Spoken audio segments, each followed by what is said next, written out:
Hi everyone, my name is Allie Boham, I'm Ruby Brown. And I'm Emily Cooley. and we looked at the Caribbean.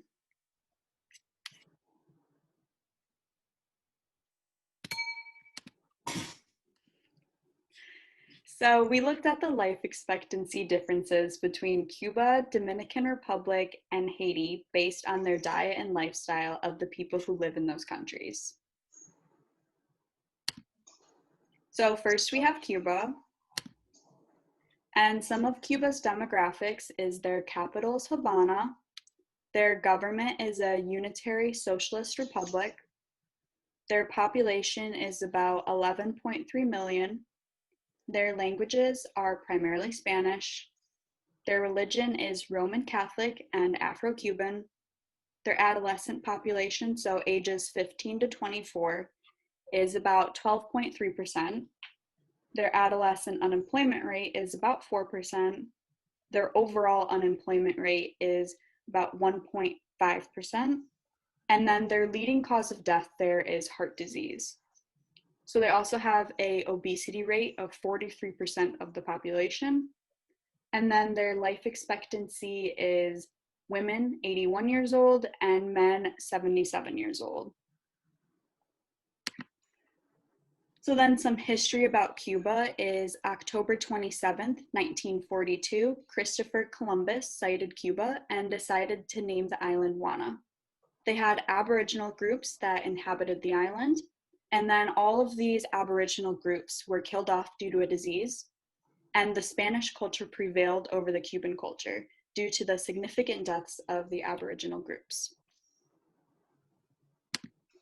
So then looking at some of Cuba's lifestyle, cinema is a huge part of the Cuban culture. It brings people and their families closer together as a form of entertainment.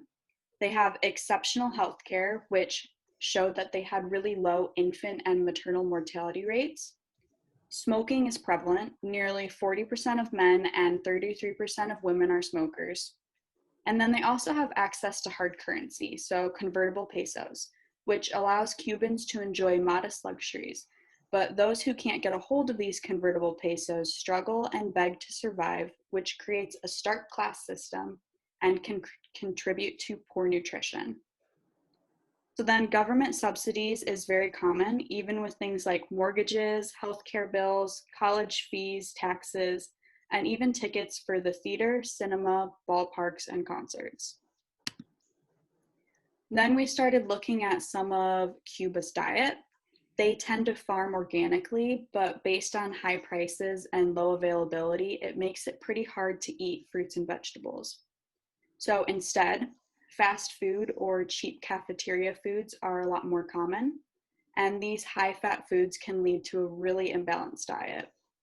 About 43% of the Cuban population is overweight or obese, and at least 10% of Cuban children are prematurely obese. We were looking into this, and a lot of the Cuban children are said to be obese or prematurely obese because they watched their parents eat and kind of grew up eating unhealthy, imbalanced diets. So then chicken and pork make up the main portion of Cubans' meals, and then black beans are served as a popular side dish.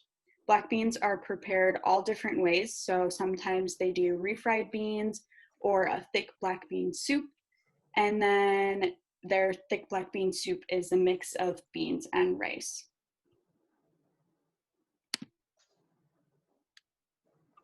The Dominican Republic was the next island we looked into. And the demographics of the Dominican include the capital being Santo Domingo. They have a democratic republic government. There's about 10.6 million people living in the Dominican. Their primary language is Spanish, and English isn't really widely spoken other than tourist areas. Their main religion is Roman Catholic. The adolescent population is about 30%, and their unemployment rate for adolescents is about 13.5%. The actual unemployment rate is 5.83, 5.85, and the leading cause of death in the Dominican is ischemic heart disease with a 27.6% obesity rate. The overall life expectancy is about 77-year-olds for women and 71 for men. The history behind the Dominican Republic is that it forms 2/3 of the eastern island. In 1697, the Spanish claimed the Dominican as their own territory, while the French claimed Haiti. The language was primarily Spanish, and over time, French and English also became primarily spoken. An important part of their culture is a balance between work and relaxation. Dance, music, and parties are all an essential part of their lifestyle. 80% of Dominicans follow Roman Catholic faith, and a lot of them have preserved the tradition of living with their extended families, either in the same household or on the same plot of land. Overall, they maintain really good connections with their elderly and their parents.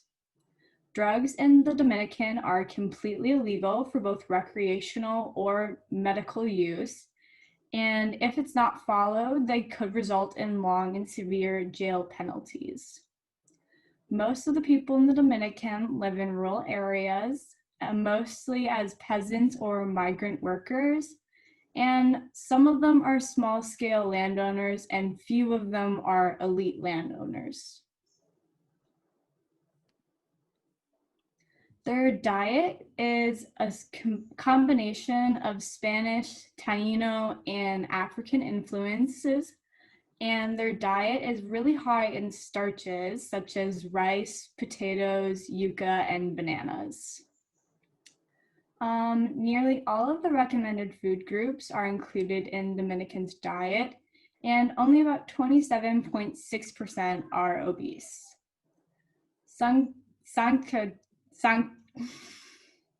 Sancho is a customary Spanish stew with a selection of meats and vegetables that can also be served with rice, avocado, or a salad. I'm going to be talking about Haiti.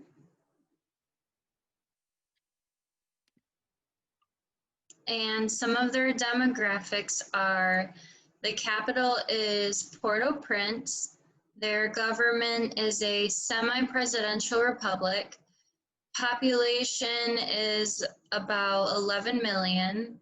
The languages spoken are Haitian, Creole, and French. Their religion is mainly Roman Catholic. The adolescent population is about 50%. Adolescent unemployment rate is 31.2%. Their unemployment rate is 13.8%. And their leading cause of death is malaria.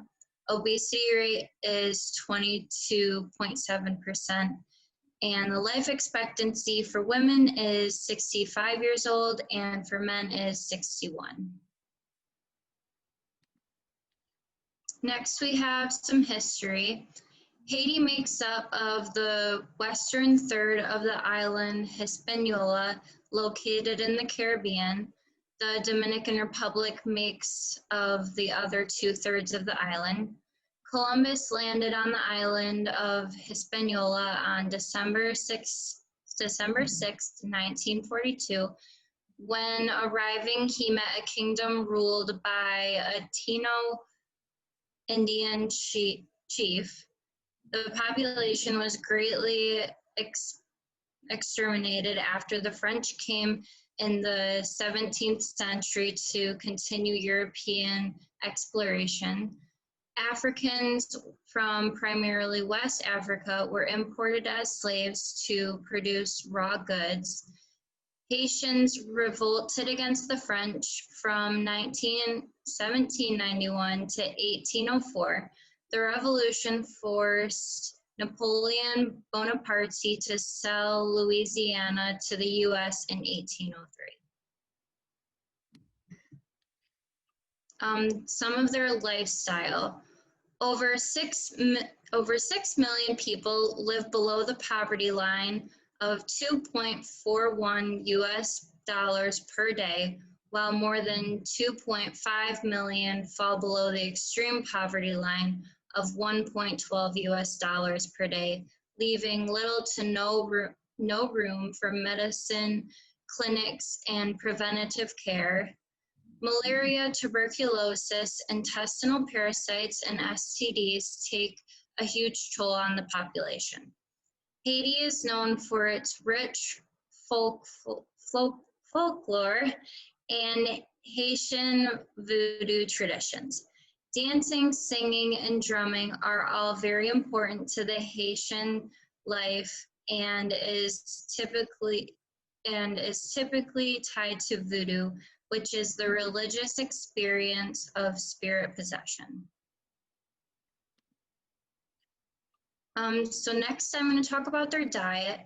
The food in Haiti is heavily influenced by African, French, Spanish, and Indian flavors. Haitians strongly believe in the balance of light and heavy foods, as well as hot and cold foods, in order to maintain health. Heavy foods are best for digestion, but are only eaten during the day, and light foods only at night. Cold foods are to be eaten when one has a stomach sickness, and hot foods are meant to be eaten after high-intensity activities. Traditional kitchens are often outdoors, and food is made over charcoal stoves, as most families do not have access to electricity or running water. 53% of Haitians are undernourished and typically only eat 2 meals a day. Currently in Haiti, some believe that obesity defines status. One who is obese can afford to buy energy-dense food, and those who are poor cannot. Since the 2010 earthquake, Haiti has struggled with malnutrition, food abundance, and clean water. So we're looking now at some of the major differences. So the first is lifestyle, and Cuba has exceptional healthcare and a huge difference in their social classes. Then one of the other major differences for Dominican Republic is how they have a very important balance of relaxation and work, and then how close their connections are within their families. Then one of our biggest differences we noticed for Haiti is how many people in Cuba and Dominican Republic were obese, whereas 6 million people live in poverty in Haiti, making it hard to afford medicine, clinics, and preventative care. Some major differences in their diet was that we really saw that Cuba had a high-fat diet with a 43% adult obesity rate. In the Dominican, it combines many different cultures of foods and has a well-balanced diet with only a 27.6% adult obesity rate. Haiti, however, on the other hand, they strongly believe in the balance of foods, but with a 53% rate that suffers from malnutrition and only gets about 2 meals a day. So then we're wondering if anyone has any questions, and here is our reference side. Yeah. 11.4.